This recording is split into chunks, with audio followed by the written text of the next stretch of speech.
तो इस प्रश्न में आपसे पूछ रहे हैं अभी हाल ही में विश्व प्रवासी पक्षी दिवस कब मनाया गया, तो आंसर होगा 11 मई को।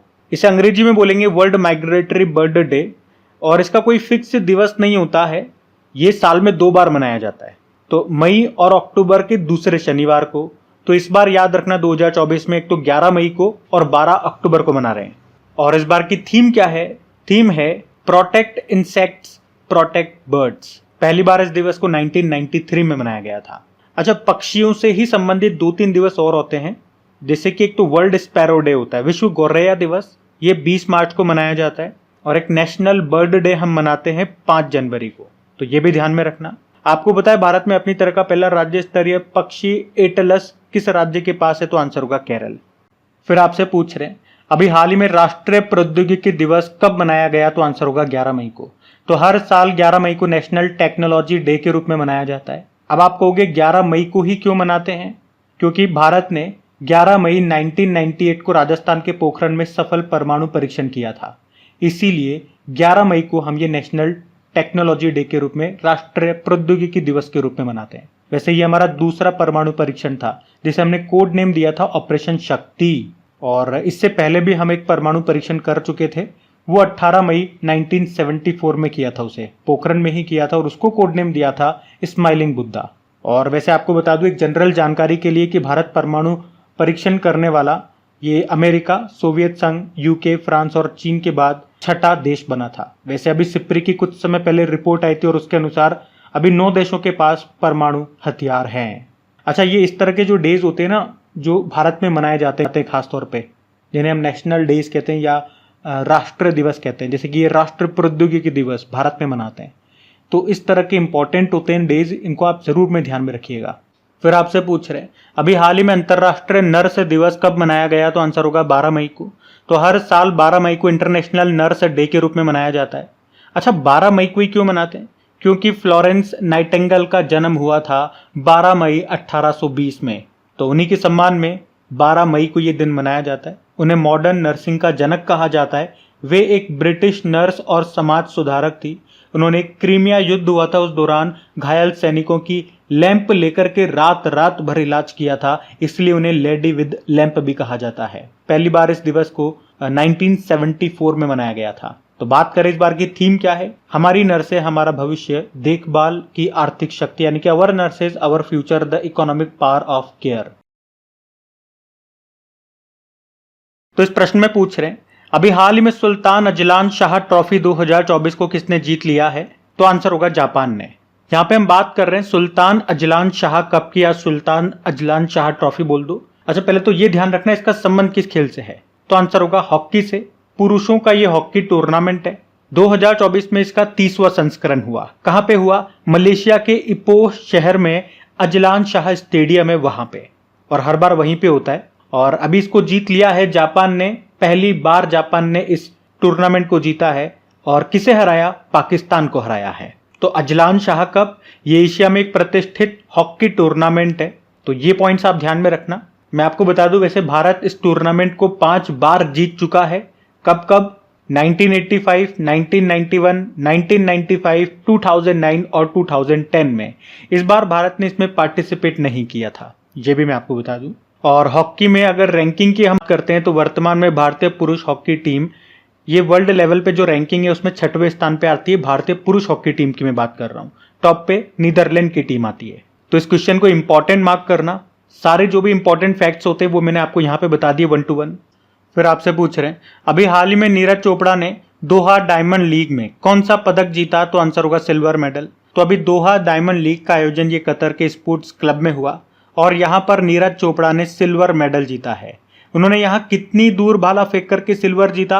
88.36 मीटर दूर। जबकि गोल्ड जीता है जैकब वादलेच ने, ये चेक रिपब्लिक से हैं। इन्होंने कितना दूर फेंका? 88.38 मीटर दूर भाला फेंक करके गोल्ड जीत लिया। अब आप देख सकते हो मात्र 2 सेंटीमीटर का अंतर है, और नीरज चोपड़ा को गोल्ड की जगह सिल्वर मिला। इसी तरह फिर आपसे पूछ रहे हैं 22वीं एशियाई टीम स्क्वैश चैंपियनशिप का आयोजन ये कौन कर रहा है, तो आंसर होगा चाइना। तो यहाँ पे हम बात कर रहे हैं एशियन टीम स्क्वैश चैंपियनशिप 2024 की। 2024 में ये इसका 22वां संस्करण है। कब से कब तक? 12 से लेकर 16 जून 2024 तक। कहां पे? चीन के डालियान में। और अभी इसमें भारतीय पुरुष टीम का कप्तान बनाया गया है वेलावन सेंथिल कुमार को और भारतीय महिला टीम का कप्तान बनाया गया रथिका सीलन को। देखो, एशियन टीम स्क्वैश चैंपियनशिप की बात करें, ये हर 2 साल में इसका आयोजन होता है। और अगर बात करें पहली बार पुरुष एशियाई टीम स्क्वैश चैंपियनशिप का आयोजन ये 1981 में हुआ था कराची पाकिस्तान में, जिसको पाकिस्तान ने जीता था।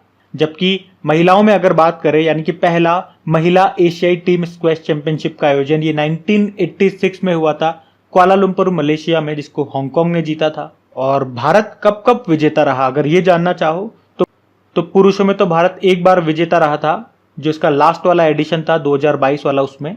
और महिलाओं में भी भारत एक बार विजेता रहा 2012 वाले एडिशन में। बाकी squash rackets federation of India की बात करें, जिसका मुख्यालय आपको मिलेगा चेन्नई में और इसके हेड हैं देवेंद्र नाथ सारंगी। अभी हमारे एक स्क्वैश प्लेयर हैं जिन्होंने संन्यास की घोषणा कर दी है, उनका नाम भी याद रखना, सौरभ घोषाल है, तो ध्यान में रखना। ये अगला प्रश्न देखते हैं। फिर आपसे पूछ रहे हैं, अभी हाल ही में जेम्स एंडरसन ने क्रिकेट से संन्यास ले लिया है, वे किस देश के खिलाड़ी हैं? तो आप सब जानते हैं इनके बारे में, ये इंग्लैंड के हैं। इंग्लैंड के तेज गेंदबाज हैं ये जेम्स एंडरसन, जिन्होंने भी इंटरनेशनल क्रिकेट से संन्यास ले लिया है। उन्होंने 400 इंटरनेशनल मैचेस में 987 विकेट लिए अभी तक। आपको याद होगा, इसी तरह से हमने पढ़ा था एक कॉलिन मुनरो का नाम, न्यूजीलैंड के प्लेयर हैं और अभी इन्होंने भी इंटरनेशनल क्रिकेट से संन्यास ले लिया। और अभी हाल ही में कुछ और खिलाड़ियों ने रिटायरमेंट लिया, संन्यास लिया। उनकी भी अगर बात करें तो साई प्रणीत, आप जानते ही हो, भारतीय बैडमिंटन प्लेयर हैं, रिटायरमेंट ले लिया। और इसी तरह से जापान के एक बड़े फेमस बैडमिंटन प्लेयर हैं केंटो मोमोटा, उन्होंने भी रिटायरमेंट ले लिया। और सौरभ घोषाल हमने पढ़ ही लिया, स्क्वैश प्लेयर हैं, इन्होंने भी संन्यास ले लिया है। तो ये सारे नाम अभी न्यूज में थे, ध्यान में रखना। फिर आपसे पूछ रहे हैं, अभी राष्ट्र महिला हॉकी लीग 2024-25 के पहले चरण का विजेता कौन रहा? तो आंसर होगा हरियाणा। यहाँ पे हम बात कर रहे हैं नेशनल वुमेन्स हॉकी लीग 2024-25 की। इसके बारे में ऑलरेडी हम बात कर चुके हैं जब हमने पढ़ा था इसका आयोजन कहाँ पे होगा। तो अभी इसका पहला चरण हो चुका है 30 अप्रैल से लेकर 9 मई तक। कहाँ पे? रांची, झारखंड में। और इसमें विजेता रहा, यानी कि पहले स्थान पे रहा हरियाणा। फिर आपसे पूछ रहे हैं, अभी हाल ही में चाड के राष्ट्रपति के रूप में किसे चुना गया? तो आंसर होगा मोहम्मद इदरिस डेबी इट्नो। तो सैन्य तानाशाह मोहम्मद इदरिस डेबी इट्नो अभी चाड में जो राष्ट्रपति चुनाव हुए थे उसको इन्होंने जीत लिया है। आपको बता दूं, इनके पिता का नाम था इदरिस डेबी, वो भी एक तानाशाह थे। उन्होंने 1990 से लेकर 2021 तक 30 सालों तक देश में शासन किया था। फिर 2021 में उनकी हत्या कर दी गई और फिर उनके बेटे मोहम्मद इदरिस डेबी इट्नो ने सेना जनरलों के साथ मिलकर के सत्ता हासिल की और देश के अंतरिम राष्ट्रपति बने थे। और अभी यहाँ पे चुनाव हुए जिसमें उन्हीं को राष्ट्रपति चुना गया और उन्हीं का नाम है ये मोहम्मद इदरिस डेबी इट्नो। और आपको बता दूं, चाड ये अफ्रीका के साहिल क्षेत्र का पहला सैन्य शासन वाला देश है जहां पे लोकतांत्रिक चुनाव हुआ। अच्छा, साहिल क्षेत्र का क्या मतलब हो गया? देखो, साहिल का मतलब होता है तट, तो ये पश्चिम और उत्तरी मध्य अफ्रीका का अर्ध शुष्क क्षेत्र है जो पूर्व में सूडान से लेकर पश्चिम में सेनेगल तक फैला हुआ है। इसकी कैपिटल है एन जमेना, करेंसी है CFA फ्रैंक और प्रधानमंत्री सुक्सेस मसरा हैं। सुक्सेस मसरा के बारे में तो इसी साल हमने पढ़ा था, ये यहाँ के नए प्रधानमंत्री बने थे। और अब राष्ट्रपति ये मोहम्मद इदरिस डेबी इट्नो हो गए। चलो एक बार फिर आपसे पूछ रहे हैं, अभी हाल ही में रूस के प्रधानमंत्री कौन बने? तो आंसर होगा मिखाइल मिशुस्तिन। मिखाइल मिशुस्तिन ये एक बार फिर से अभी रशिया के प्रधानमंत्री बन गए हैं। आपको याद है हमने पढ़ा था, अभी व्लादिमीर पुतिन ये रशिया के 5वीं बार प्रेसिडेंट बने हैं और अब 6 सालों तक ये यहाँ पे प्रेसिडेंट बने रहेंगे। और अब एक बार फिर से प्रधानमंत्री बन गए हैं मिखाइल मिशुस्तिन, तो इनका नाम भी ध्यान में रखना। फिर आपसे पूछ रहे हैं, अभी हाल ही में इफ्को के नए अध्यक्ष के रूप में किसे चुना गया है? तो आंसर होगा दिलीप संघानी को। इफ्को मतलब होता है भारतीय किसान उर्वरक सहकारी समिति, यानी कि इंडियन फार्मर्स फर्टिलाइजर कोऑपरेटिव। और अभी इसके अध्यक्ष बन गए हैं दिलीप संघानी और उपाध्यक्ष बने हैं बलबीर सिंह। आप तो अध्यक्ष का नाम याद रख लो, वही इंपॉर्टेंट है, दिलीप संघानी। इफ्को की बात करें, स्थापना होती 1967 में, हेडक्वार्टर मिलेगा नई दिल्ली में। ये विश्व का सबसे बड़ा उर्वरक सहकारिता संस्था है जिसके अभी अध्यक्ष बन गए कौन? दिलीप संघानी। आप जानते हो अभी हमारे नए नौसेना प्रमुख नेवल चीफ बने थे कौन? दिनेश कुमार त्रिपाठी। इन्होंने आर हरि कुमार का स्थान लिया। और अभी विप्रो के नए CEO बन गए ये श्रीनिवास पल्लिया। और एसोचैम के नए अध्यक्ष बने कौन? संजय नायर। तो ये इंपॉर्टेंट पॉइंट्स है, इंपॉर्टेंट क्वेश्चन है, ध्यान में रखना। अगला प्रश्न देखते हैं। फिर आपसे पूछ रहे हैं अभी भारत में चीन के नए राजदूत कौन बने, तो आंसर होगा जू फेईहोंग। तो अभी चीन के जो राष्ट्रपति हैं शी जिनपिंग, उन्होंने जू फेईहोंग इनको भारत में अपना नया राजदूत एम्बेसडर नियुक्त किया है। और 18 महीनों के बाद चीन ने भारत में अपना एम्बेसडर किसी को नियुक्त किया है, मतलब 18 महीनों तक ये पद खाली था। फिर आपसे पूछ रहे हैं अभी हाल ही में पूर्वोत्तर भारत की पहली महिला डीजीपी कौन बनी है, तो आंसर होगा इदाशीशा नोंगरांग।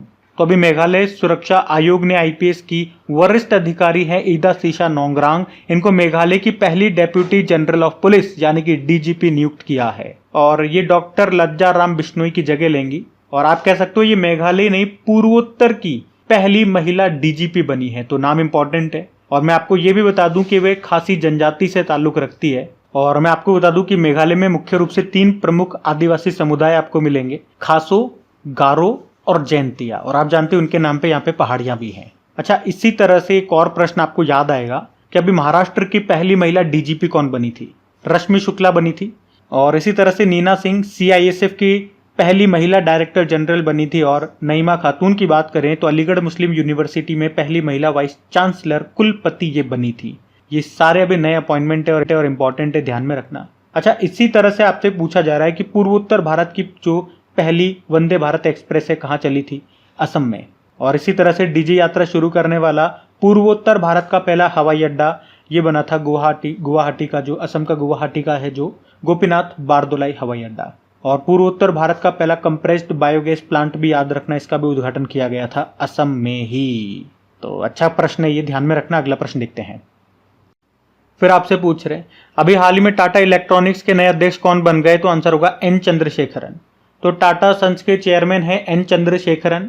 और अभी ये टाटा इलेक्ट्रॉनिक्स के नए अध्यक्ष बन गए हैं। इन्होंने किनका स्थान लिया, बनमाली अग्रवाल का स्थान लिया। टाटा ग्रुप की बात करें, इसकी स्थापना 1868 में जो उद्यमी और परोपकारी थे जमशेदजी टाटा, उन्होंने की थी। और मैं आपको ये भी बता दूं टाटा इलेक्ट्रॉनिक्स से कि 2020 में इसको स्थापित किया गया था टाटा इलेक्ट्रॉनिक्स को।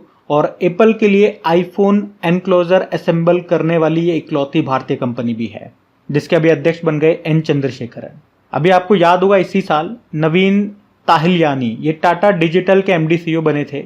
रघुराम अय्यर की बात करें तो भारतीय ओलंपिक संघ के सीईओ बने, जबकि भारतीय ओलंपिक संघ की पहली महिला अध्यक्ष कौन है, पीटी उषा है। और अनीश शाह ये फिक्की के अध्यक्ष बने थे। तो ध्यान रखना ये। अगला प्रश्न देखते हैं।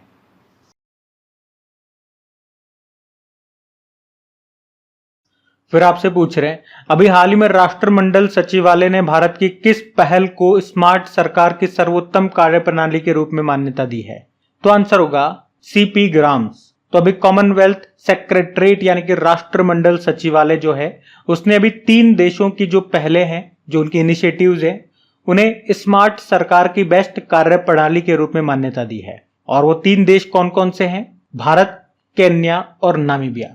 अब केन्या और नामीबिया की क्या इनिशिएटिव है वो आपको ध्यान रखने की जरूरत नहीं है, लेकिन भारत का जो है वो जरूर ध्यान में रखना। भारत की कौन सी पहल है, सीपी ग्राम्स। फुल फॉर्म देखो, centralised public grievance redress and monitoring system.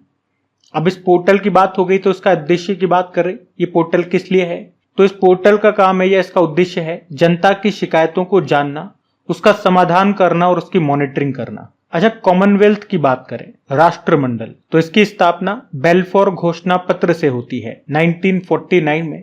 वर्तमान में 56 इसके सदस्य देश हैं और इसमें वही देश सदस्य होते हैं जिन पे कभी ना कभी अंग्रेजों ने शासन किया हो।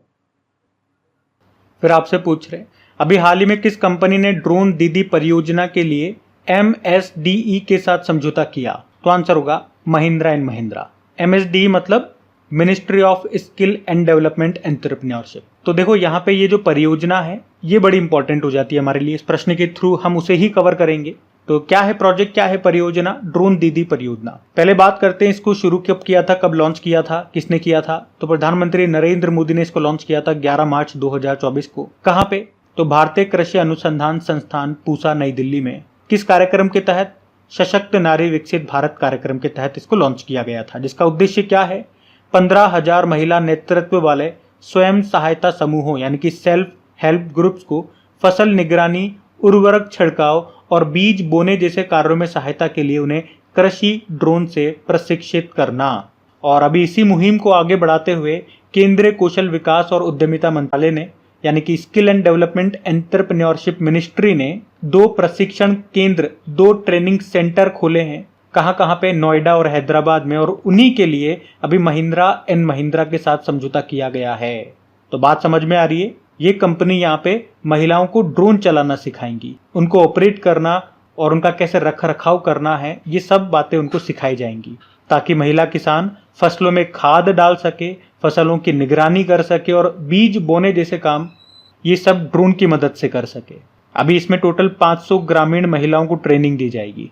महिंद्रा एंड महिंद्रा कंपनी की बात करें, स्थापना होती 1945 में, हेडक्वार्टर मुंबई में है और चेयरमैन है आनंद महिंद्रा। तो यहाँ पे ये इंपॉर्टेंट हमने प्रोजेक्ट कवर कर लिया, ये परियोजना कवर कर ली है, ड्रोन दीदी योजना। ध्यान रखना। अगला प्रश्न देखते हैं।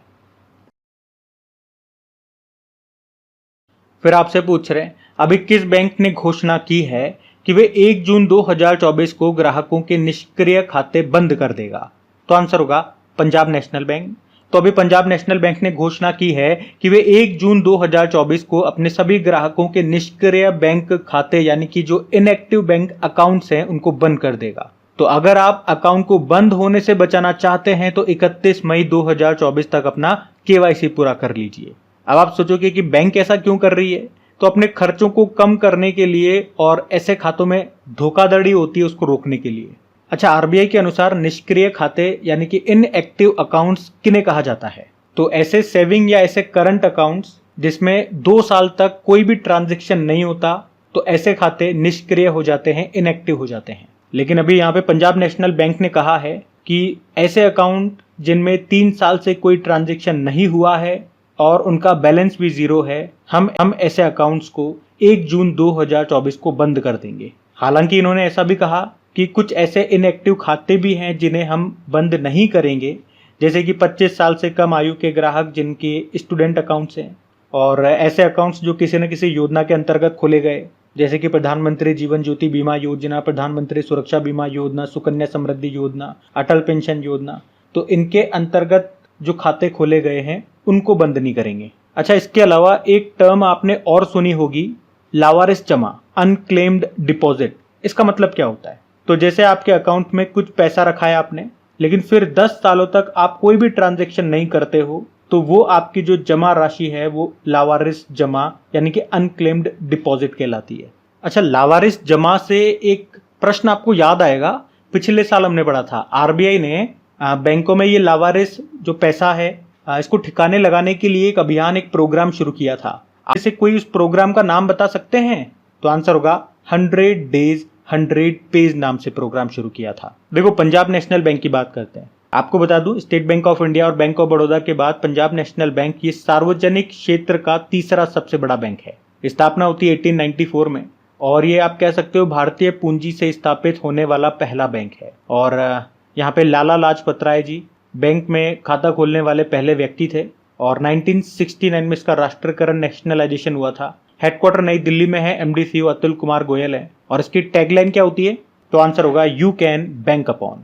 तो ध्यान रखना ये। अगला प्रश्न देखते हैं। फिर आपसे पूछ रहे हैं अभी हाल ही में माताओं के सम्मान में माता तीर्थ औंसी उत्सव ये कहाँ पे आयोजित किया गया? तो आंसर होगा नेपाल में। तो माता तीर्थ औंसी उत्सव ये नेपाल में 1 दिवसीय त्योहार है। ये उत्सव माताओं के सम्मान में मनाया जाता है, जैसा कि नाम से क्लियर है। इसमें लोग अपनी माताओं को मिठाई खिलाते हैं, नए नए कपड़े दे करके और अन्य उपहार सामग्री अर्पित करके उनसे आशीर्वाद लेते हैं। इस दिन दुनिया भर से नेपाली लोग, भाई नेपाल से बाहर अगर कोई काम करने गए हैं, कोई काम की तलाश में गए हैं, तो वो सभी नेपाली लोग नेपाल में अपने घरों में जाकर के अपनी माँ से मिलते हैं, उनका चेहरा देखते हैं। वे मानते हैं, उनका ऐसा मानना है कि वे उनके माध्यम से परमात्मा को देखते हैं। तो बड़ा अच्छा त्योहार है, बड़ा अच्छा उत्सव है। इस तरह का उत्सव तो रोज मनाना चाहिए।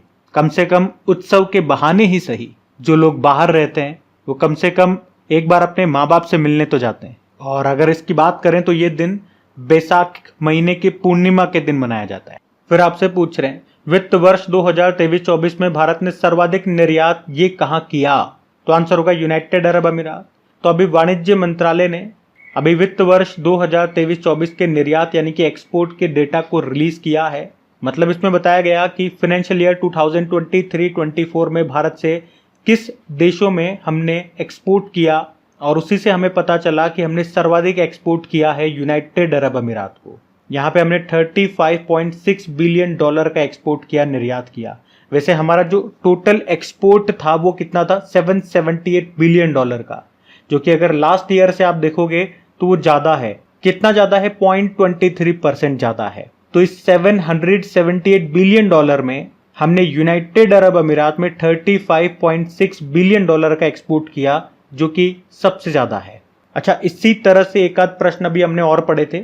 एक तो अंकटाड की रिपोर्ट आई थी, उसमें बताया था सेवा क्षेत्र में, सर्विस सेक्टर में एक्सपोर्ट के मामले में भारत 7वें स्थान पर है, टॉप पे अमेरिका है। और हमने पढ़ा था वित्त वर्ष 2023-24 में ही इलेक्ट्रॉनिक्स उत्पादों के एक्सपोर्ट में टॉप स्टेट तमिलनाडु था। वैसे ओवरऑल एक्सपोर्ट में अगर बात करोगे तो गुजरात टॉप पर है। और तो इस प्रश्न में पूछ रहे हैं, अभी हाल ही में आर्टिफिशियल इंटेलिजेंस के लिए ISO 42001 2023 प्रमाणन प्राप्त करने वाला दुनिया की पहली आईटी कंपनी कौन सी बन गई है? तो आंसर होगा इन्फोसिस। तो भारत की आईटी कंपनी है इन्फोसिस, जिसे अभी आर्टिफिशियल इंटेलिजेंस मैनेजमेंट सिस्टम के लिए ISO 42001 2023 सर्टिफिकेट मिला है। और इस तरह से ये दुनिया की पहली आईटी कंपनी बन गई है जिसे ये सर्टिफिकेट मिला है। ISO का फुल फॉर्म होता है इंटरनेशनल ऑर्गेनाइजेशन फॉर स्टैंडर्डाइजेशन। और इन्फोसिस की बात करें तो आपको पता है इसकी स्थापना होती 1981 में, हेडक्वार्टर बंगलुरु में है। MD CEO इसके सलील पारेख हैं और चेयरमैन है नंदन नीलेकणी। आपको याद होगा भी कुछ समय पहले इन्फोसिस ने ही 2 टेनिस प्लेयरों को अपना ग्लोबल एम्बेसडर बनाया था। एक है राफेल नडाल जो कि स्पेन के टेनिस प्लेयर हैं, और दूसरी है ईगा स्विटेक जो कि पोलैंड के टेनिस प्लेयर हैं। अच्छा, फिर आपसे पूछ रहे हैं, अभी हाल ही में उर्दू साहित्यकार सलाम बिन रज्जाक का निधन हो गया। उन्हें किस वर्ष साहित्य अकादमी पुरस्कार मिला था? तो आंसर होगा 2004 में। तो उर्दू साहित्यकार थे सलाम बिन रज्जाक, जिनका भी निधन हो गया, और उन्हें 2004 में उनके उर्दू साहित्य के लिए साहित्य अकादमी पुरस्कार मिला था। और उनका जो वो साहित्य था, जो उपन्यास था, उसका नाम था शिकस्ता बुतों के दरमियाँ। तो इनका नाम ध्यान में रखना। अभी मैं आपको याद दिलाऊं तो सुधीर कक्कड़ का भी निधन हुआ था। भारतीय मनोविज्ञान के जनक कहे जाते थे, पढ़ा था इनके बारे में। एक ब्रिटिश भौतिकी विज्ञानी फिजिसिस्ट के बारे में हमने पढ़ा था, पीटर हिंग्स, उनका भी निधन हो गया। एक अर्थशास्त्र में क्रांति लाने वाले मनोवैज्ञानिक थे डैनियल कन्नमैन, इनका भी निधन हुआ। और भारतीय नौसेना के पूर्व प्रमुख एडमिरल लक्ष्मी नारायण रामदास का भी निधन हो गया। ये सारे नाम हम पढ़ चुके हैं, तो इनको ध्यान में रखना। ये इंपॉर्टेंट नाम है, मैं आपको पढ़ाता हूँ ऑबिचुरी सेक्शन में। फिर आपसे पूछ रहे हैं, हाल ही में इसरो ने 3D प्रिंटिंग तकनीक से निर्मित किस लिक्विड रॉकेट इंजन का सफल परीक्षण किया अभी? तो आंसर होगा PS4। तो अभी इसरो ने 3D प्रिंटिंग तकनीक से निर्मित PS4 लिक्विड रॉकेट इंजन का सफल परीक्षण किया है। इस इंजन का PSLV रॉकेट के 4th स्टेज में यूज किया जाएगा। PSLV मतलब पोलर सैटेलाइट लॉन्च व्हीकल।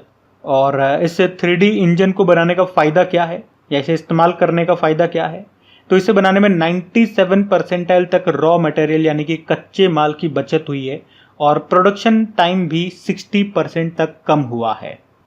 फिर आपसे पूछ रहे हैं, अभी हाल ही में जारी विश्व बैंक की recipe for a liveable planet report जारी की गई है, जिसके अनुसार सर्वाधिक उत्सर्जन वाली कृषि खाद्य प्रणाली वाला देश कौन सा है? तो आंसर होगा चाइना। अब ये क्या रिपोर्ट है, किसने जारी किया है, क्या इसमें कहा गया है, मैं आपको सिंपल शब्दों में बताता हूँ। पहले तो याद रखो रिपोर्ट का नाम क्या है, recipe for a liveable planet report, जिसको जारी किया है वर्ल्ड बैंक ने।